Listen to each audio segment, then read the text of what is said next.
My name is Rachel Parker, I'm 30 years old, and last month my own mother said I was too awkward to attend my brother's engagement party. I was folding laundry when I heard her voice from downstairs. Rachel will say something inappropriate and embarrass us in front of Matthew's new in-laws. We cannot risk it. Just like that. Like I was a broken lamp they needed to hide in the closet. My brother Matthew had gotten engaged to someone whose family owned a massive restaurant empire. Suddenly, my simple life creating menus and recipe systems for small cafes was a liability. Nobody cared that I'd spent 2 years helping struggling restaurants survive by redesigning their entire food ordering process. To them, I was just the messy girl who showed up to Thanksgiving with sauce stains on her shirt.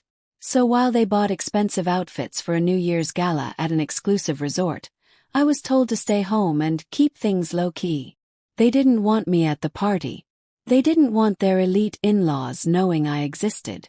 What they didn't know, those same elite in-laws had been secretly working with me for 18 months, and my face was about to be plastered across their resort lobby as the genius who saved their failing business. Have you ever been hidden away like a mistake, only to discover you were the hero all along? Stick with me because the moment my family's fake perfection came crashing down is absolutely priceless. Growing up, I was always the ODD one. At family barbecues, while cousins played volleyball, I'd sit with the caterers asking why they chose certain food combinations. Why serve 3 types of potato salad when nobody eats the mustard one? Adults would laugh nervously. My parents, Robert and Diane Parker, would pull me aside. Rachel, normal people don't interrogate the help. Just eat your food and be quiet. My older brother Matthew was their golden child. He knew when to compliment the host, when to laugh at bad jokes, when to talk about wine. At his law school graduation, I asked the restaurant manager why their pricing made no mathematical sense. I accidentally knocked over a water pitcher soaking the dean's wife. The table went dead silent. Dad squeezed my wrist hard. You don't belong at nice events, Rachel. Proved that tonight. So I stopped trying. I buried myself in food instead. In college, while others partied, I was redesigning ordering systems for a tiny diner that couldn't afford real help. I studied hospitality management and data analytics, discovering I could take chaotic kitchens and transform them into profit machines. Small restaurants started hiring me to fix their disasters. I'd work until dawn, adjusting menu prices, streamlining ingredient orders, cutting food waste. Back home, none of it mattered. When I mentioned landing my first major client, Mom said, "That's nice, sweetie. When are you getting a real career?" Dad dismissed it entirely. She's playing with spreadsheets. Matthew's building a real future. Meanwhile, Matthew joined a corporate law firm and became their pride once again. I'd show up to dinners in jeans after working 16 hours straight, and Mom would whisper, "Could you at least try to look successful?" Something in me snapped. If they'd never value me at their table, I'd build value elsewhere. I started Parker Food Solutions and stopped attending their status-obsessed gatherings. I chose struggling restaurant owners who appreciated my work over family who saw me as effective. While they polished Matthew's image, I was quietly mastering something they couldn't comprehend. In the right hands, a good menu system can save an entire company. The question was, what would happen when my hidden success collided with their obsession over appearances? Summit Hospitality Group found me because someone was desperate. A frantic email arrived one evening. Urgent. Major restaurant chain collapsing. Can you help? A consulting firm I'd worked with was panicking. Their client, a once prestigious restaurant empire, was hemorrhaging money. That client was Summit Hospitality Group. Soon I was on a call with James Summit himself. "We need someone who understands restaurant operations, not just pretty presentations," he said. "Can you fix this?" I dove into their systems and found disaster. Their menus were bloated with expensive dishes nobody ordered. Their food costs were insane. Their ordering system wasted thousands monthly. I rebuilt everything.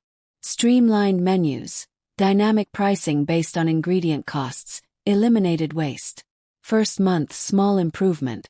Second month, their profits soared. James called me, voice shaking with relief. Rachel, you saved us. We're creating a hall of excellence at our flagship resort. A photo. Your name, everything. I sent a professional headshot, not thinking much of it. What I didn't realize. That resort would host my brother's engagement party.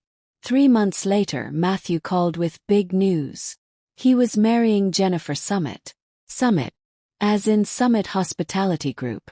My stomach dropped. Her family owns this incredible restaurant empire, he gushed. Then came the gut punch. About the New Year's party, Sarah. Think you should skip it. Jennifer's parents are elite. You know how you get in fancy settings. Dad thinks you'd be too uncomfortable. Too uncomfortable for me, or too embarrassing for them. I heard Mom later telling Dad, Rachel will say something weird about food costs and humiliate us. These people are elite. We cannot let her ruin Matthew's big night. New Year's Eve arrived. They left for Colorado in designer clothes. I stayed home with takeout. Until my phone exploded with frantic calls. Apparently, during the resort tour, Jennifer's parents had walked past the Hall of Excellence. And there I was. In a gold frame. Excellence. In hospitality innovation. Rachel Parker. Mom called, voice shaking. Rachel, why is your picture on their wall? They're asking why we never mentioned you. The Summits were furious my family had hidden me. James himself called. Your parents tried to hide you from us. The woman who saved our entire business. At the party they put me front and center. Introduced me as their secret weapon. My parents stood in the corner, mortified. Matthew stammered apologies. Mom cried. We didn't know you were important to them. I looked at her calmly. You never asked what I did. You just decided I was embarrassing. Dad tried to recover. We would have acted differently if we'd known. Known what? Yes. That I had value. That I mattered. You should have believed that without needing these people to tell you. The Summits offered me a permanent executive position that night. My family had to watch me get honored while they stood there looking like fools. That's when I learned the sweetest revenge isn't dramatic confrontation. It's becoming so successful that the people who hide you have to watch you shine while they shrink into nothing. If your family ever made you feel like the embarrassment, remember this. Their inability to see your worth doesn't erase it. Build your success quietly. Let them hide you. And when the right people recognize your value, watch their fake world crumble. My parents walked past my framed photo all night. The daughter they were ashamed of. Now the star of the world they worshipped. I didn't need their approval anymore. I finally had my own. Tell me in the comments if you've ever been the one they tried to hide. Your story might help someone else finally stand up.